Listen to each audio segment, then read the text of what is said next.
Life is a journey made up of experiences, some good, some bad, some happy, some sad. We may all be different, but we're connected through the fact that no matter who we are, our stories all have hills and valleys. And so tonight we dedicate this show to those who have overcome despite all odds. Welcome to Sing Soul Sessions.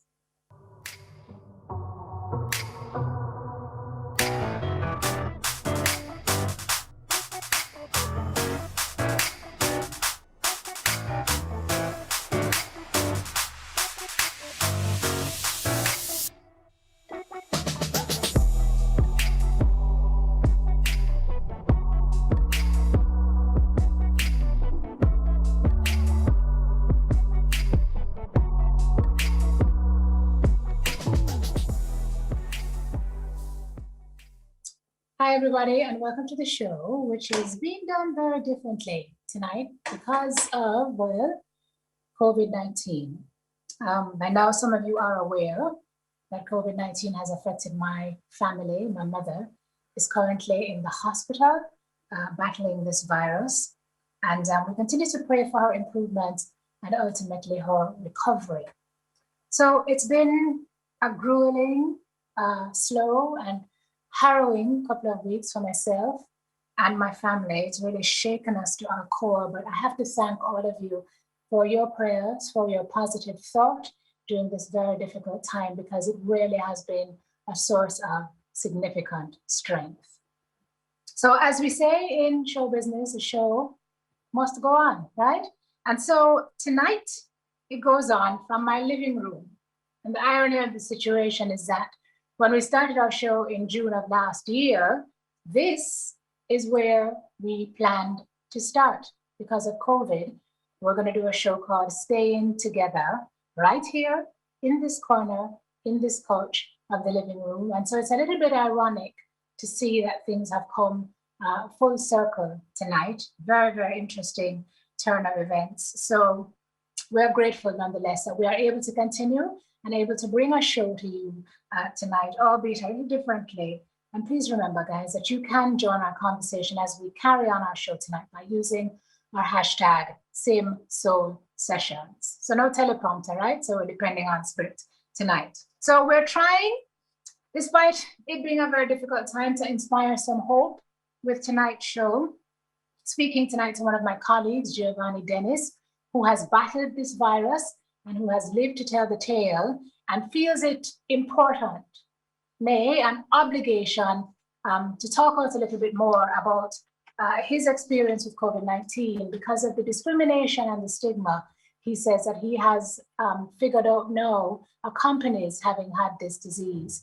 And so Giovanni will join us later on in the program. Before that, though, we check in with one of our previous guests. And as I've been telling you, it's been a very surreal week for myself and my family. And one day last week, after going to the hospital and dropping off some things for my mother, I sat in the parking lot of the hospital and I was just, what we'd say, holding a reasoning with God, just trying to kind of make sense of everything that was going on. And I've been receiving so many messages, so many calls, so many posts in the social space from you guys, and it has been very, very uplifting for me. But in this moment when I felt like I was about to fall apart, I got a message on my phone. And when I looked down, it was actually a message from my producer, Lorianne Johnson, who was letting me know that she had received a Zoom request for a call. And she said no matter how, she never answered the call because she was doing something at the time. The call kept coming in. And when she answered it, it was Venetia Buckley. Don't know if you guys remember Ven from last season of our show. Her daughter, Kayla had been beaten and left for dead.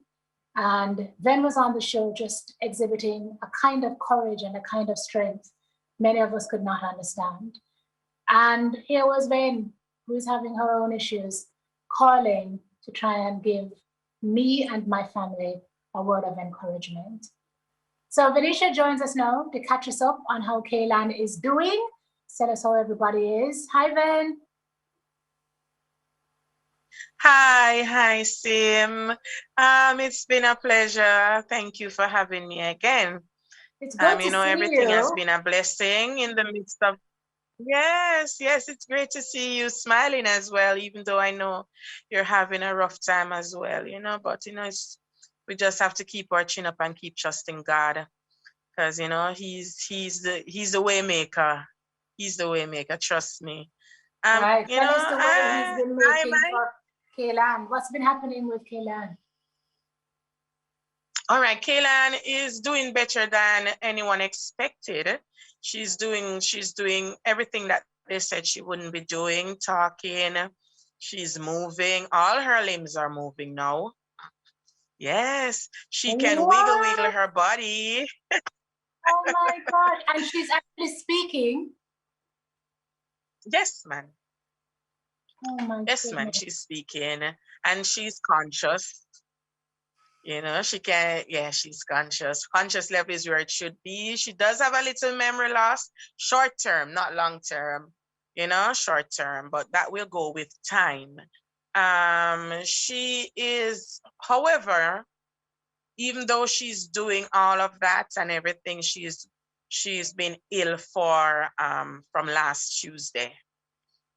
Right. She had an episode where she had some seizures and two cardiac arrests, right, Tuesday. That is due to the fact that she picked up a new infection. Being in Oh, ICU so long, she's prone to being reinfected from time to time. And that is what happened. So she went into septic shock. So she's now battling an illness that they call sepsis. So that is currently on the table. okay. Other than that, she's fine. So we're just trusting God. Sepsis is very serious. It's a serious illness. It's the mortality rate is high, but we don't claim any of that. And I will not drop my faith where God is concerned because I don't believe that He'll bring her this far for this long and then have her lose her battle. So Yeah. I'm Yeah. holding on to God's unchanging hands. Yeah. And how have things been with you since we last spoke? You were very, very strong. People were so impressed by how you were holding up throughout everything. You've given us an update on Kayla, but how have you been? Um, I'm pretty much the same, but a lot of things have changed. I look on life differently now because being in the hospital on a daily basis, I'm seeing a lot of things that the regular person or the everyday person would not be seeing. There's a lot of death, there's a lot of mourning, there's a lot of tears, there's a lot of pain, and trust me, it makes me want to hug people that I don't even know. I just want to encourage people even more. I want to give more. I want to help more. Because there's a lot of broken people in this world, and there's a lot of hurt and a lot of pain and a lot of loss. A lot of people losing, and people are dying. And people, Yeah. it's. I didn't know it was so prevalent. Death was so prevalent. It's as if it's becoming a norm, and it's really sad. So it's eye-opening. That's what I must Yeah. say. It is really Yeah. eye-opening to see all of this going on. Yeah, it's a And tough time. It's a tough situation. A lot of trust me. people are feeling it. Mm, But as you say, we continue to trust and we continue to pray through it because really and truly, that's for many of us, that's the only source of comfort we have right now. And we look right. at folks like Kayla who, against all the odds, have been able to make it. She's still fighting. Yeah, And it's so amazing, every time I go up there, sometimes when she's having bad days, I will cry with her and I cry for her. And, sometimes I do feel like I'm breaking, but then I remember, that God is not a God to lie, and he's not a one to go back on his word, and he's not one to forsake nor leave us. And when I remember these things, I have to reassure myself, keep reassuring myself that, he's not gonna go back on his word. He's not gonna let her go. He's not gonna let me go, and it gives me strength and it gives me hope. And then sometimes I see people in worse situations than we right now, and that also gives me hope, because I always remember where she's coming from.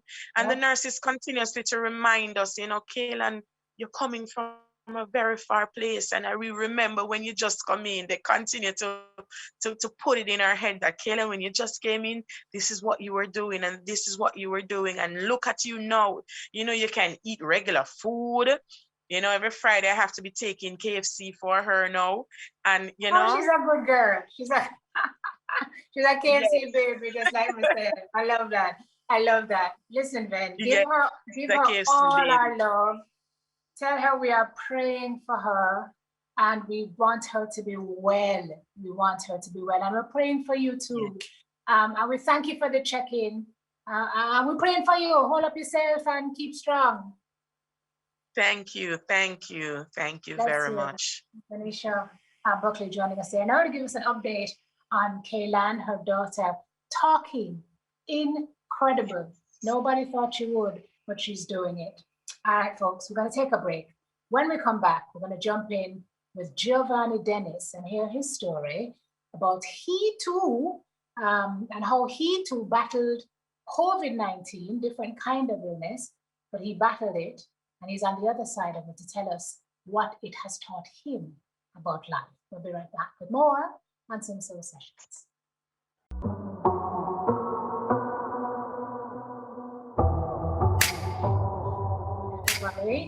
Our guest tonight is TVJ reporter Giovanni Dennis, who is coming off his battle with COVID-19, and he joins us tonight to talk to us about that experience and about what it has taught him. Hey there, Gio. Hi, Simone. Funnily enough, a couple of months ago, Gio and I buck up into each other at work. And I said to him, when are you going to come and sit? I think we're going to a rehearsal for the show too. It was on Monday. And I said to you, when are you going to come and sit in the big chair? And you said to me, anytime you're ready. And you also said, we're going to have a good talk before, because there's a whole heap of angles we can't take it from. So we're going to have to figure out which one or which ones we're going to use. And who would have thought that this would have been the angle, right? Who would have thought, you know? You never quite know. I remember the conversation. I remember vividly, even when you asked me to come, I was like, it's so funny. It was like just the other day. Like Simone's like, man, you need to talk though, Jill, pretty soon. Yeah. And that same look that you have on your face right now, shaking your head. And I was like, okay, yeah, man, just link me whenever. Here we are. Here we are linking. This is what. I'm so glad you are here, first of all. Let me just say that. In speaking to you for this interview, it was interesting because you told me that you weren't surprised that you got COVID, because you are a man who has faced odds all your life. You said you weren't surprised because the odds have always been stacked against you. And when you did your analysis this year, when people were vision boarding, you were doing your SWOT analysis, right? Strengths, weaknesses, opportunities, and threats. And I guess this was a threat, right? So tell me a little bit about that mindset. Where does that come from? I guess it's from as far back as grade 1, which is literally kind of like as far back as I can remember. It was us moving from Uwenden. I used to go to Dunrobin for 1 year to Clarendon, Mitchelltown, where I grew up most of my primary school years. And I had to go to a new primary school. So I was placed back in grade 1, even though I had completed grade 1. And I remember saying to the teachers that, Miss, I do grade 1 already at town, And they were like, shut up, keep quiet. And I was just trying to say, Miss, like I've done grade 1 already, and they would not listen. And that was to me them shutting me down and shutting me up and not listening to me, because the flip side to that is that I ended up doing GSAT from grade 5. I was never allowed the opportunity to 6. And in my answering, I mean, at the time, you literally, if you dare answer about the teacher a certain way, you're going to get beaten at school, plus beaten when you go home. My mother never ramped for beat me, it make it trouble. And me never want to beaten, but the only way for me to answer was to show to them, I guess, at least in my head at the time, how easy the work was, because I had already done it. I mean, do it and come first in the class. And I literally was trying to say that. And so I kept having to go through that through all of primary school. And I think the strongest time when that was tested was in grade 4.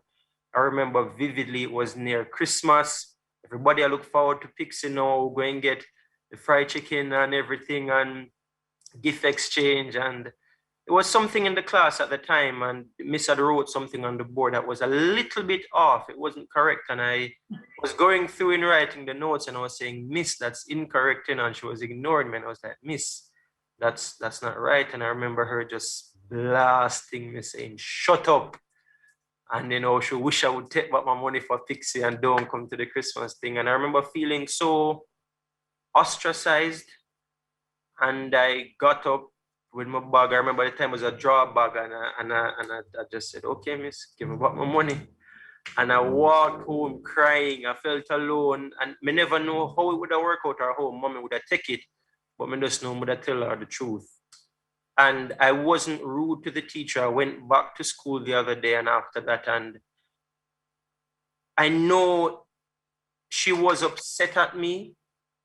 And in my mind, and I may be wrong, I feel like she just never did like me as well. And my way to prove that, I'm not less than, or I'm not a troublemaker in a sense, was to do well in class. And I remember coming first, and at the end of it, just feeling a little bit relieved because of it. And that has continued throughout my life. Throughout high school, it was the same thing. Giving trouble in second form, well, not even giving trouble, but skipping class to play cricket, because I love cricket. I'm a cricket umpire as well, and I wasn't doing so well academically. I came 17th in the class, and I get the report and I try to hide it from mommy. I don't know how me I go home. I was at a game shop, and she come from me in Maypen, Stark Street, and never forget the day. I just feel the gentle hands on my back. And in my mind, I wonder, which girl is a touch me now? I'm going to look around to see my mother's face, and it was just like, oh God. And she said something to you that day that changed your life and whipped you into shape. Yes, I did get a fine beaten in the middle of Stark Street at the plaza where the game shop was. But it wasn't the beating so much that really got to me. It was what she said afterwards. Like, she beat me now till she's tired, and she's like, I remember the look on her face, and it's almost this feeling of resignation, like, Swayze, man, we have enough people for shame, you're going to embarrass me. And when she said that and I looked at her, it's just like, something in me, I felt this very teary-eyed, different from the crime, but it's just like warmth towards her, like, oh God, like, me dip on our team now. And it was many years after that I understood what she was trying to achieve. She just want that is me and my sister, get to live a life where she never get to live. Correct. Experience certain opportunities that she didn't get to experience. So she wanted to live the good life, in a sense, vicariously through us. At the time, I never know how to verbalize it or articulate it, but as I grew up, I understand, so that is what it was. And I remember just everything after that, I just drop everything and start focus. Like, company and everything. And third form was very different. It was a renewed me. Come first in a class again, and, became captain of the cricket team. So it was a big thing about balance, and lost some friends as a result of that, because people at the time began to box me because I was just a chatterbox in a class. Enough for them, I was troublemaker, but I maintain I was not a troublemaker, but I always loved to talk and articulate my point. And also to speak out against whatever you thought at the time may not have been wrong. And it is that sense of pushing through and kind of not bucking the system, but showing up for yourself, that you say kind of took you through COVID, because you decided, just as you had, that some situations were not going to get the better of you.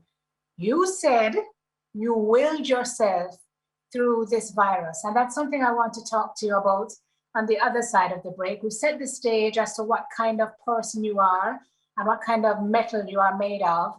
On February 13, that metal was tested. So let's talk a little bit about that after we take this break. We'll be right back with Gio, folks, in a bit.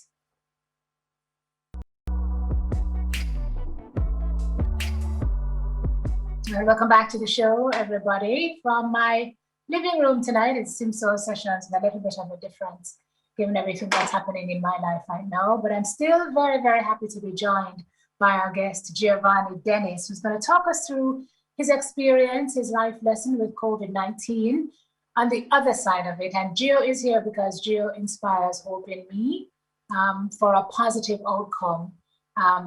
You know, guys, my mother is currently battling the virus. So just getting his take and what it's been like for him having gone through it. So Gio, February 13, you said you started to feel unwell. We're talking up to now about how you've always considered yourself an overcomer.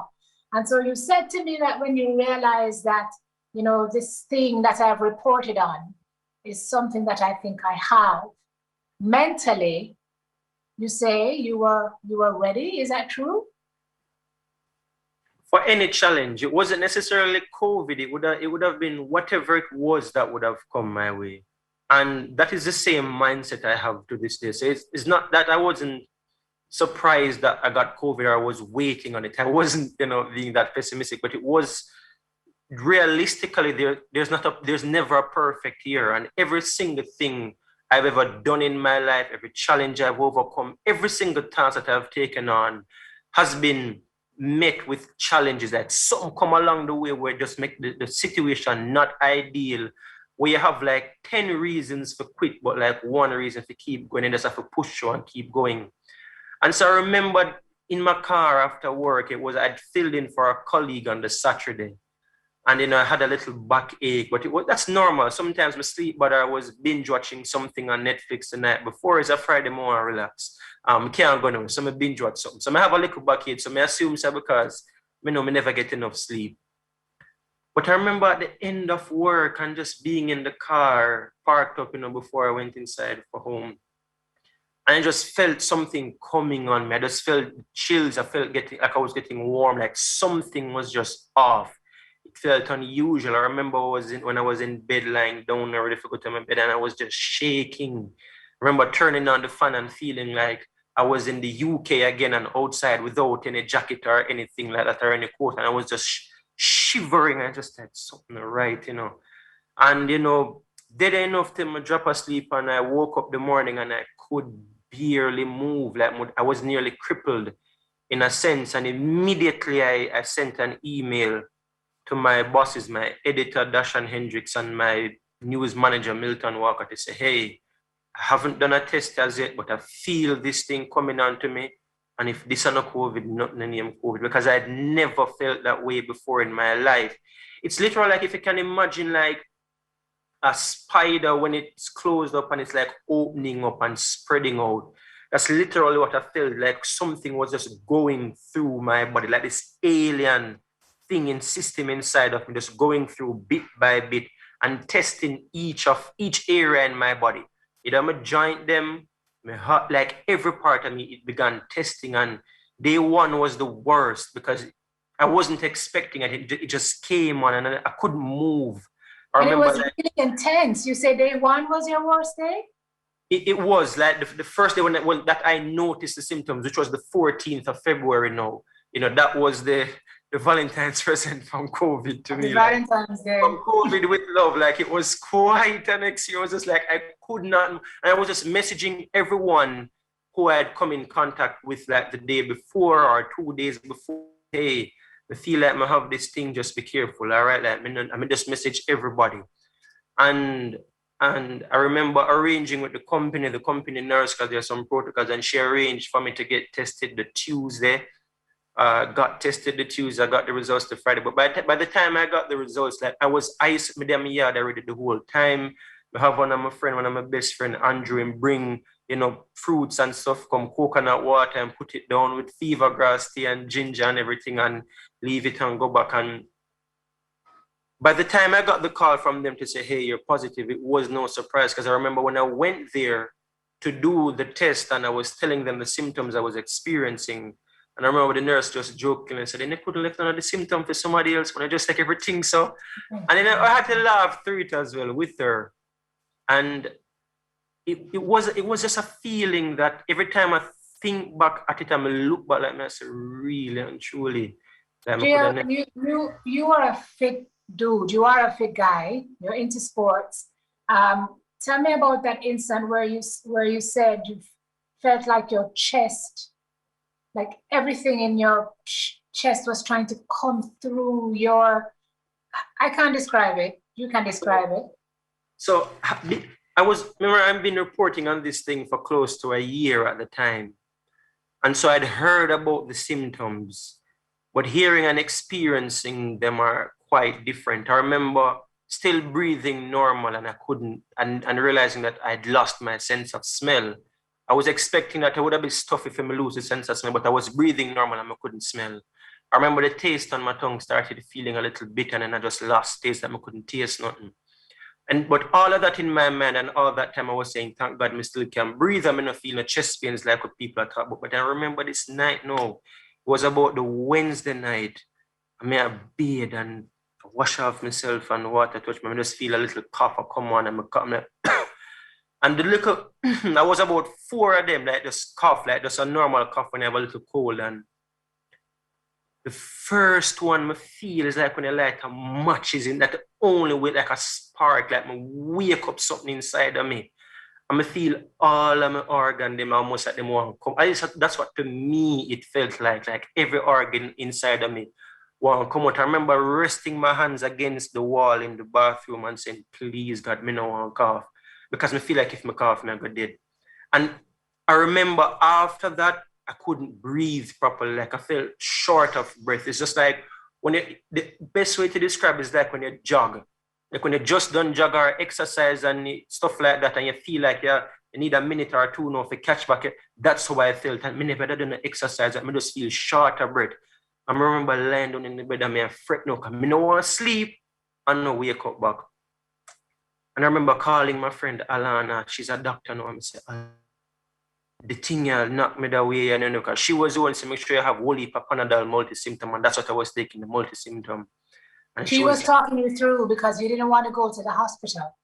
She was advising me against going because she knew how the system, such as that the place, they were overcrowded.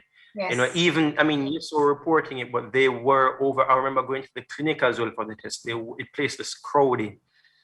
And she was telling me what to do, like lie down on your chest, your belly part, don't lie down on your back. And I described to her, and she said, let's take the deep breath and take a cough syrup to kind of suppress the cough. Because I tell her, I said, I'm afraid for cough. And she said, yes, bro, like, I tell her, I said, is there anything I can do? And she said, just keep doing what you're doing. Your fruits, your water, your ginger and turmeric tea, and take the cough syrup out along with the Panadol. Because what the Panadol does, it kind of eases the symptoms a bit because it doesn't leave you. It just ease it a little bit to make it a little bit more livable. And that's how I went through that part. I remember about 3 or 4 nights just being afraid to sleep, literally, and have friends just calling me and saying, hey, checking in, and if they don't hear from me, they're going to call police or come out, and just like, it was a thing, like it was a fear. Like I remember saying, like I wasn't, like in the back of my mind, I believe with everything, and I said, I'm going to make it through. I was confident, I believe in myself, I believe in God, I believe in good outcomes. I believe that I'll always do well at the end of something. And I remember saying to a colleague of mine, Dion, because I'm probably the closest with Dion in the newsroom. Dion is like a mentor for me and close friend. And I remember saying, like, I feel like I can't go back to work no more because that's all. I'm always want more. I love what I do. I'm obsessed with journalism. That's the truth. And I remember just feeling so useless, not being able to do anything for 2 or 3 days. I'm ready to go back to work. I remember one day. Go back to work after 3 days of COVID. Yeah, working from home. I thought I could be able to work from home. Right. And she was like, Gia, you can't will yourself to get better through this, you know. It's almost like I feel like I can will COVID away.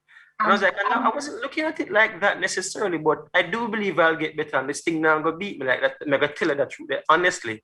And that's how that idea was planted in my head of willing myself through, because I was very optimistic and positive. Apart from about 3 or 4 days when people were messaging and I couldn't get tired for respond because I was so exhausted.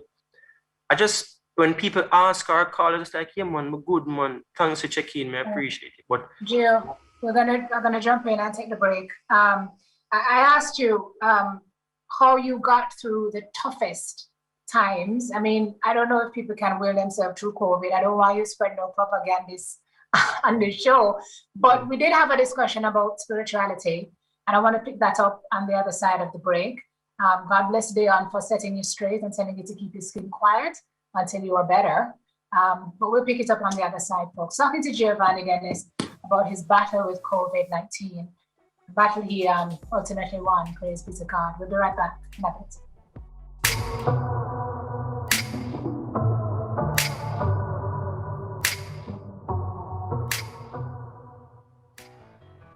All right, back with you, everybody. So Giovanni Dennis, being the hero that he thinks he is, can will his way through COVID-19. I'm sure that's not what happened, Gio, as strong as you think you are. But you did say in your darkest moments, you always felt like there was someone there with you. I asked you about the conversations you had with God during some of those tougher days. How did you manage to get through that? And what role, if any, did spirituality play in getting you through what was going on? Is everything around us. And no, I'm not a hero and I didn't will myself through it as much as I'd like to think that. But I think God showed himself or herself through many different forms with the people that I had around me.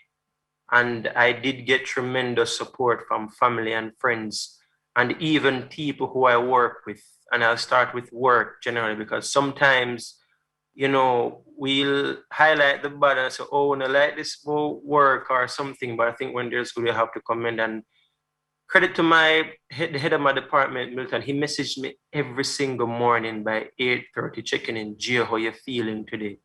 And whatever I needed, he got on it to give me that support, that mental support. And that was a big deal for me because there was a point that it felt a little bit too much for me. It did feel overwhelming at a point, especially when, news broke out that, a few persons from TVJ had it. And I remember seeing a comment online and I remember just feeling so down because of it. It wasn't a positive comment at all. And, you're strong, but you're human as well. And I remember What was the comment, Gio? What was the comment? I'm curious.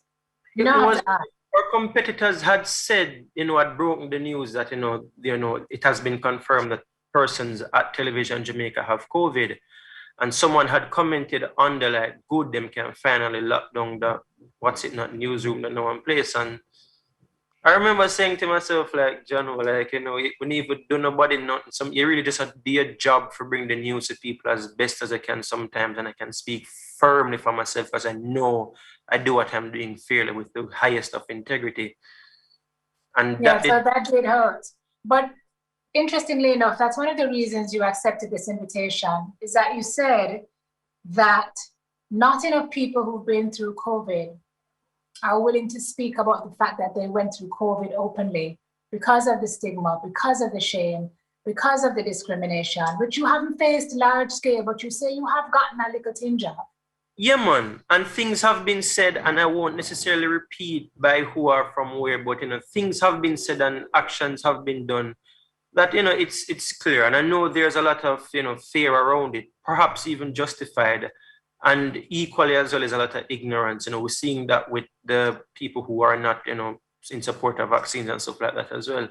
So there have been things that have been said and done that have made me feel a little sunken in my spirit, for want of a better word. And to be fair to all the people around me, I really do credit them. The CEO of the company called me and say, hey, we're with you through this. The head of TVJ, Claire Grant, I've never spoken to her on phone. I never ever know how she get me number. She called me.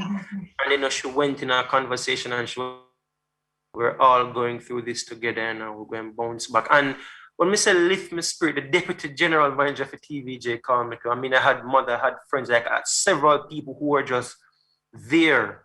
And so while I saw that comment online and while I heard other things were being said otherwise, that really did dampen my spirit and my energy.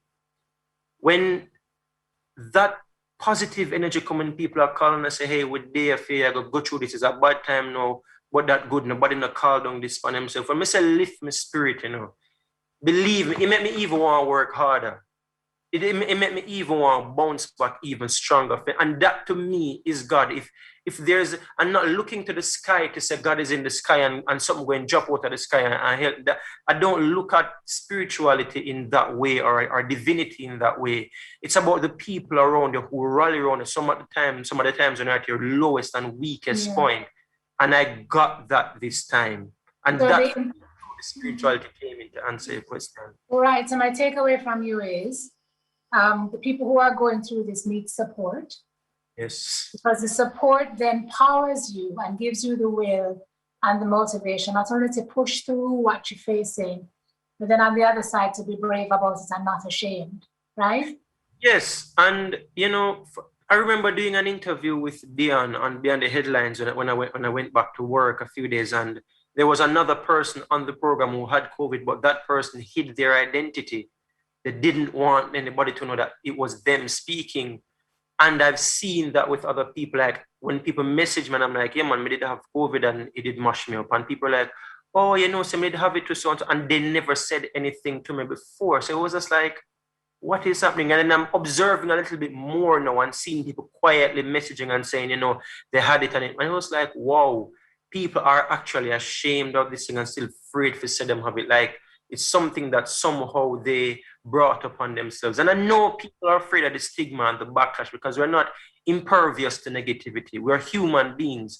But at the same time, if there's even one person who has had it, I wish this just made them feel like, say, hey, it's not the end of the world. You never bring this thing for yourself. And it's okay. Life goes on. We're going to move beyond this. Like the world has gone through World War I, World War II, and it was the Spanish pandemic that was the last on the Spanish flu, I think, in the 1930s. Like, we've been through it, and the world collectively has overcome, and Jamaica will overcome, and I certainly will overcome. Well, I hear you. We still want people to know it's important to do what you can do to prevent yourself from getting this virus. So when Gio says you didn't bring this on yourself, sometimes we do things that we know we ought not to do and end up in problems. So I'm urging caution, especially as you watch this, so that you don't get it. You do all the right things and people do all the right things and end up with it. But please, I'm begging you, the masking and the social distancing, all of it, washing of the hands, it makes a lot of sense.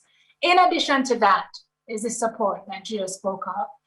Lots of people were rallying around him, lots of family members and lots of friends, and they wanted to send some love to him tonight. To tell you how proud I am of you, of all of your accomplishments so far. You definitely inspired me and many others out there to keep going after goals and dreams. Thank you so much for being an amazing best friend that you are to me. Thank you for always listening to me. You have been there through some of the toughest moments in my life, and I definitely appreciate you, and I do not take you for granted. I am so proud of you, and just remember, the best is yet to come.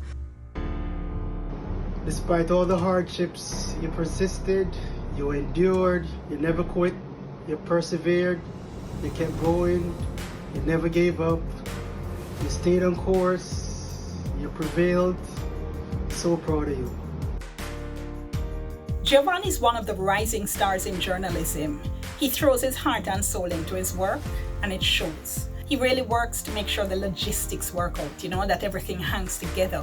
But on the editorial side, that's where he's gifted creatively, always coming up with new ideas to try to bring a great program to our viewers.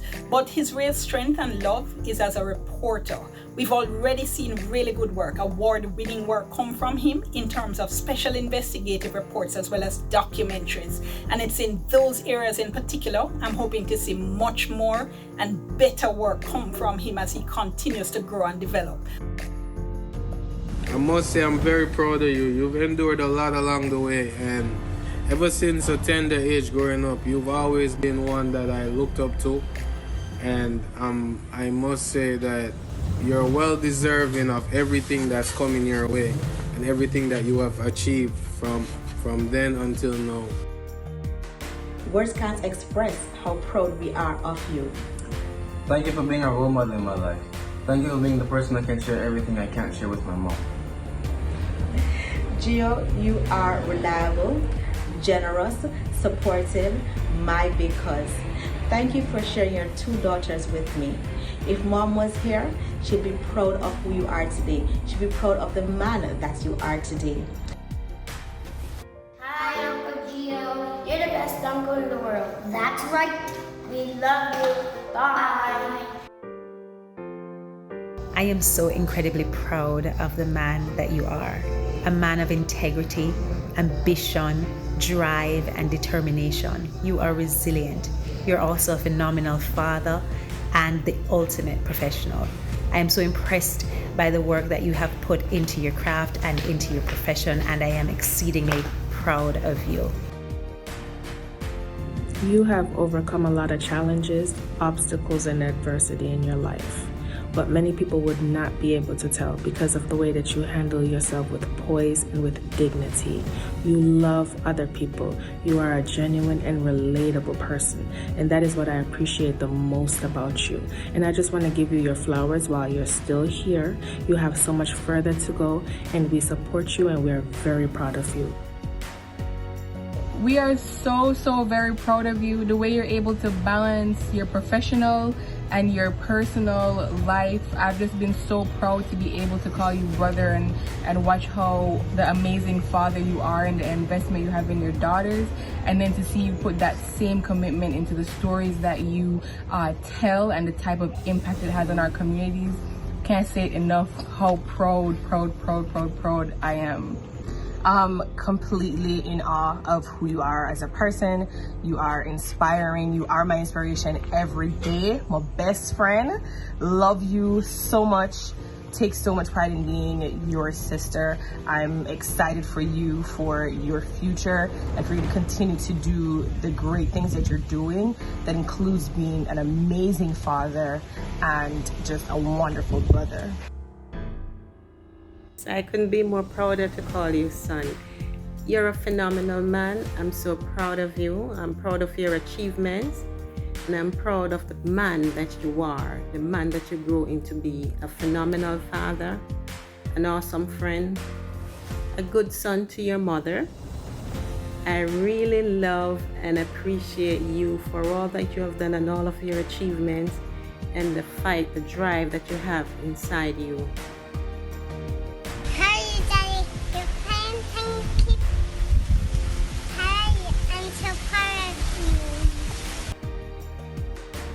Hi Daddy, this is a message from me and Jeremiah. You are the best dad in this whole entire world. We are thankful for everything you have done for us, the sacrifices you have made for us, and we love you so much. Dapper man, the GOAT, domino player, Scrabble player, the best in the news biz, with so many accomplishments and many more. You always make me laugh, man. Always make me smile. And always keep me grounded and connected. I love you, man. I love you for life. It's like you're watching the news, you know, and you're seeing this thing about Corona, and you're seeing the numbers going up and things, but it's really abstract. It's just another story on the news. You see me, so we give thanks and overcome them things there, I don't know. I look forward for more strength, better health, continued good health and them things there, you see me? More life, my brother. Giovanni Dennis, I am so proud of you. Perhaps you don't even understand to what extent I'm proud of you. I'm proud of you as a person. I'm proud of you as a professional. And you know me mark hard already. And I'm proud of you as a parent. My Lord, young men could take some lessons from you. I want to thank your mother for allowing me to be a part of your life. And I want to thank you for being so open and embracing to me and allowing us to have the relationship that we now have outside of just being student and lecturer, but as professionals and as people. Man, I'm proud of you, such a glad bag boss. I'm always here for you. Remember that. Always here for you to support you in every way I possibly can. Walk good, my darling, and walk safe. Looking forward to many more adventures with you and making many more memories with you. All the best. So all the very best, Gio. Keep it going. From your uncle. I just want you to keep going until the wheels fall off, because enough respect. Continue to make us proud. We love you. You are and forever will be the world's best little brother and the world's best domino partner. I love you forever. I'm so proud of you. Love you, son. Love you so much. We are so proud of you. Love. Love. All right, Jill, those are your people. Your people. Give thanks. Like, when I really know what to say, I was picking up my voice because, I couldn't see what I could hear. I could distinguish all probably 90% of the voices, and it's love. It's just love. I don't have a way to articulate it other than that is something that you feel, and for each person, it's love on a different level and a different kind of love, and it's just love overall, and the word is love. It's always been love. Life is love, and once you live loving, everything will go good. As a Bob Marley said, one love is just love all the time. Thank you so much, Simone, and I appreciate it. I don't know what else to say right now, honestly, but I just really am grateful to have them, because they, as I say, and I know it may sound cliche, but they're the wind beneath my wings. A lot of what I do for them, all of them, my family and my friends, them, and my daughter, them as well, the two of them, and then for them. My big daughter, so we tell her hi. She's been saying it for the longest while. She's like, Daddy, tell Simone I said hi, please. I said, okay. I'll probably say. Yeah, we're going to take our last break. And when we come back, you're going to share with the folks who are watching the lessons you said you have taken away from having survived COVID-19. You say you feel like you've gotten a second chance and like a new person. So we're going to talk about those lessons on the other side of this break. We'll wrap things up with Gio when we come back.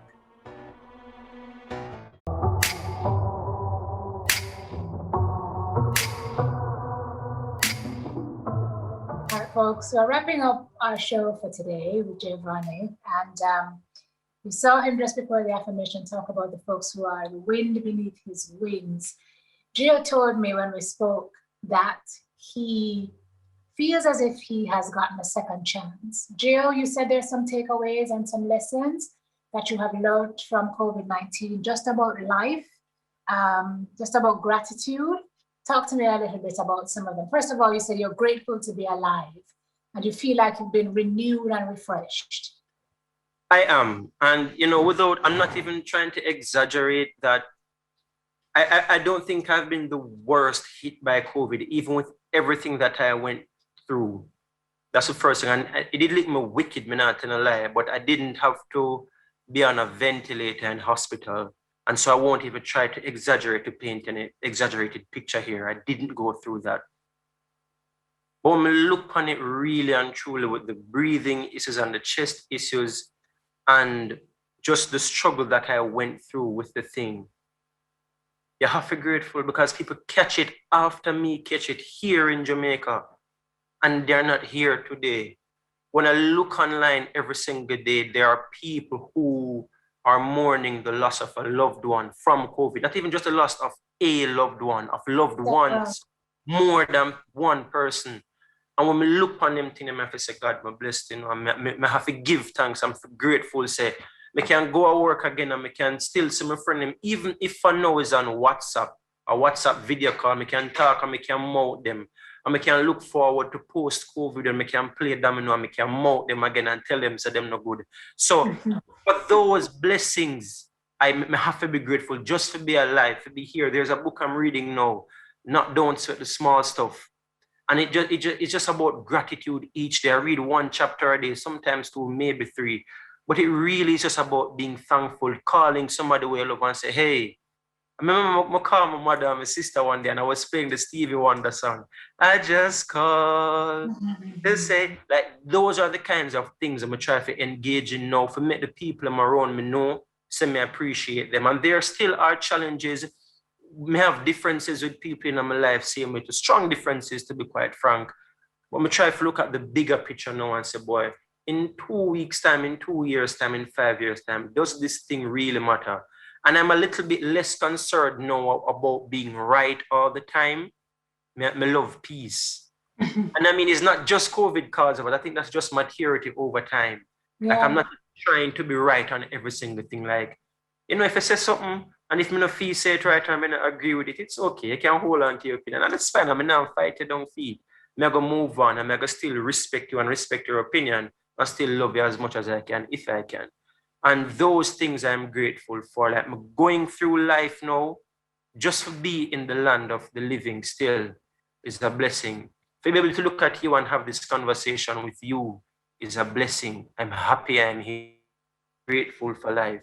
And I want to say that to everyone who has had a bout of COVID-19, once you go into the ring with COVID and you battle, if you're breathing now, even if you dip on your back and look up, you're still alive. COVID won't last forever. We are going to overcome this. Whatever your feelings and thoughts are about it, and I won't even get into all of that. But once you're alive and breathing, even if you barely breathe, you're still there. And it means that you can even become even more stronger than you were before. And probably COVID has taught you that you are stronger than you even thought you were. Believe me, because this thing, it's the grand equalizer. Someone said that COVID is the grand equalizer. It's exposing everything. Everything is being laid bare. From our national systems, local systems, or family systems, or friendship structures, COVID is the grand equalizer. And we're going to pass it, man. It's the biggest test right now worldwide. And I'm confident, not just from a personal level and from a national level, but for the entire world. We're going to get through this thing and the world will be better at the end of this. And I thank you for sharing. And thank you for putting things into perspective, because, you know, for so many of us who have family members who are battling, who are struggling in hospital, you know, for you to just say, once you are able to breathe. My mother said to me this week that she is so grateful to just be able to take a breath. And she didn't realize how valuable that was until she ended up in this situation. So that for me is a blessing. And perspective, I find, in all of this is a blessing, because everybody's worse. Somebody's probably aspiring because it is somebody's best or what they're wishing they had in this difficult time. So thank you for sharing, Gio. I am so happy you are okay.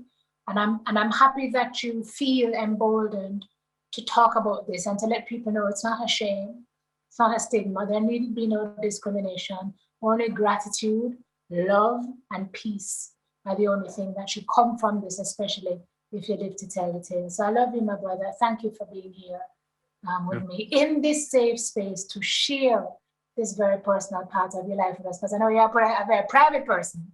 Yes. So thank you. I am. Thank you for allowing me. I'm grateful. I'm big up yourself as always. Sim, Soul Sessions. Thank you, Jill. Keep doing what you're doing, you know, keep bringing out the best and stories of overcoming. It's needed right now with everything that's happening. Yours is truly one program that is definitely needed. And we're on behalf of the rest of Jamaica. Thank you. Thank you, Jill. All right, guys. And with that said, everybody, we head into our affirmation.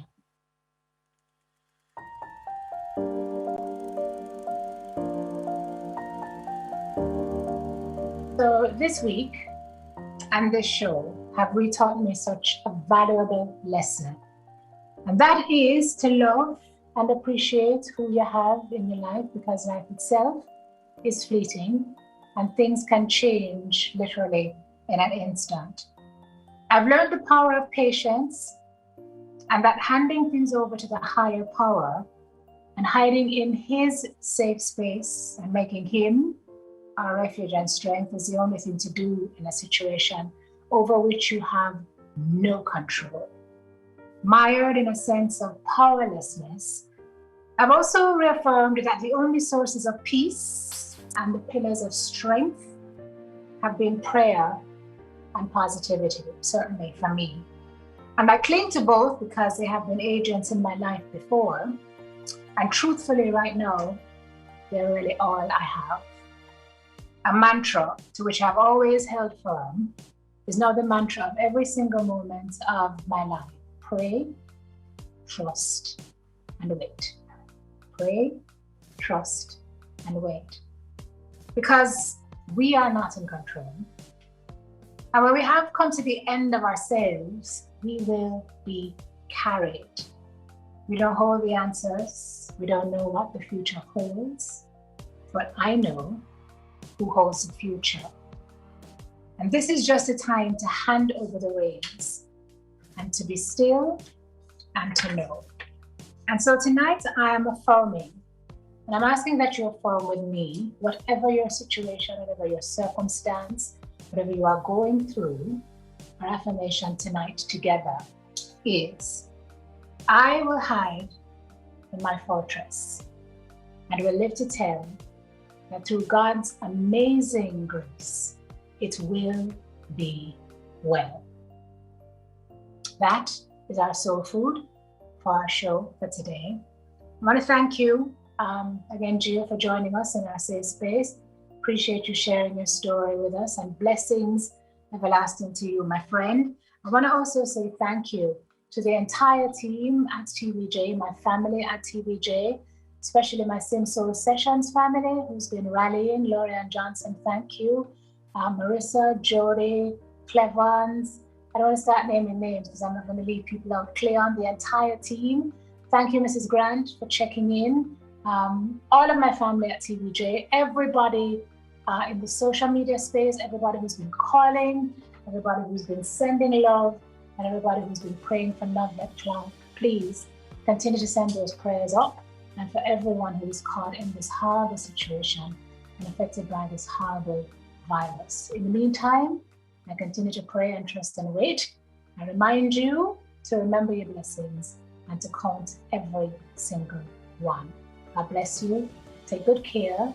God willing, we will be here next week with another amazing story of the power of the human spirit. Until then, take care, everybody.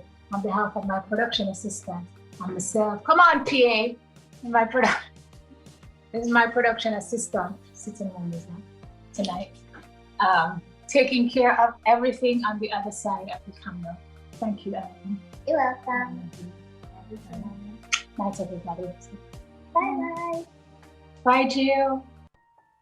All right, take care, everybody. Roll your credits now, produce. Take it away.